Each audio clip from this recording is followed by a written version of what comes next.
اعوذ باللہ من الشیطان الرجیم، بسم اللہ الرحمن الرحیم۔ تمام سننے اور دیکھنے والوں کو السلام علیکم۔ دوستو، آج میں آپ کے سامنے حاضر ہوا ہوں ایک نئی ویڈیو کے ساتھ۔ رسول اللہ صلی اللہ علیہ وآلہ وسلم کا ارشاد، نماز تسبیح کی فضیلت اور نماز تسبیح ادا کرنے کا طریقہ کیا ہے، آج میں آپ کو بتاؤں گا۔ طریقہ جاننے کے لیے ویڈیو کو شروع سے لے کر اینڈ تک ضرور دیکھیں، اور ویڈیو اچھی لگے تو ویڈیو کو لائک اور شیئر ضرور کریں، کیونکہ اچھی بات دوسروں تک پہنچانا صدقہ جاریہ ہے۔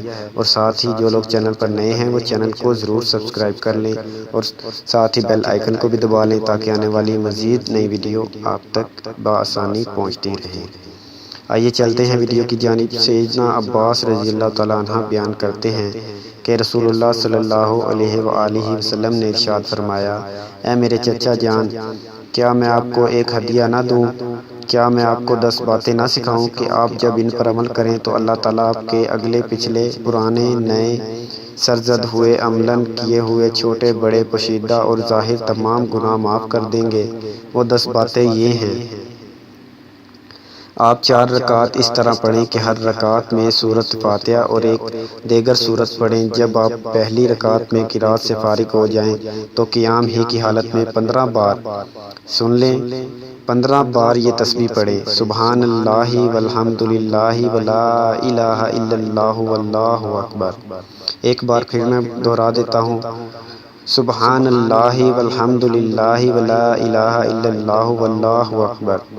پھر رکوع کریں اور رکوع میں بھی یہی تسبیح 10 بار پڑھیں۔ پھر رکوع سے سر اٹھائیں اور کھڑے ہو کر یہی تسبیح 10 بار پڑھیں۔ پھر سجدہ کریں اور سجدے میں بھی یہی تسبیح 10 بار پڑھیں۔ پھر سجدے سے اٹھیں اور یہی تسبیح 10 بار پڑھیں۔ پھر دوسرا سجدہ کریں اور اس میں بھی یہی تسبیح 10 بار پڑھیں۔ پھر سر اٹھائیں اور یہی تسبیح 10 بار پڑھیں۔ اسی طرح ہر رکعت میں کل 75 تسبیحات ہوں گی۔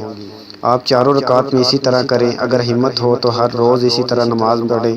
اگر ہر روز نہ پڑھ سکیں تو ہر ہفتے میں ایک بار پڑھیں۔ اگر ہر ہفتے میں بھی نہ ہو سکے تو ہر مہینے میں ایک بار پڑھ لیں۔ اگر یہ بھی نہ کر سکے تو سال میں ایک بار پڑھ لیں۔ اگر سال میں بھی نہ پڑھ سکیں تو ساری زندگی میں ایک بار پڑھ لیں۔ پڑھیں ضرور۔ اگرچہ عام نوافل کی طرح نماز تسبیح کی جماعت کروائی جا سکتی ہے، لیکن بہتر یہی ہے کہ بغیر جماعت کے پڑھی جائے۔ اسے صرف رمضان مبارک یا جمعے کے دن کے ساتھ خاص کرنا مناسب نہیں ہے، عام مہینوں اور عام دنوں میں بھی ادا کرنی چاہیے۔ دن کے کسی بھی جائز وقت میں ادا کی جا سکتی ہے، اور اس کی ادائیگی نفل ہونے کی وجہ سے گھر میں بھی زیادہ بہتر ہے۔ دوستو، ویڈیو اچھی لگی ہو تو ویڈیو کو دوسروں تک ضرور پہنچائیں، کیونکہ اچھی بات دوسروں تک پہنچانا صدقہ جاریہ ہے۔ شکریہ۔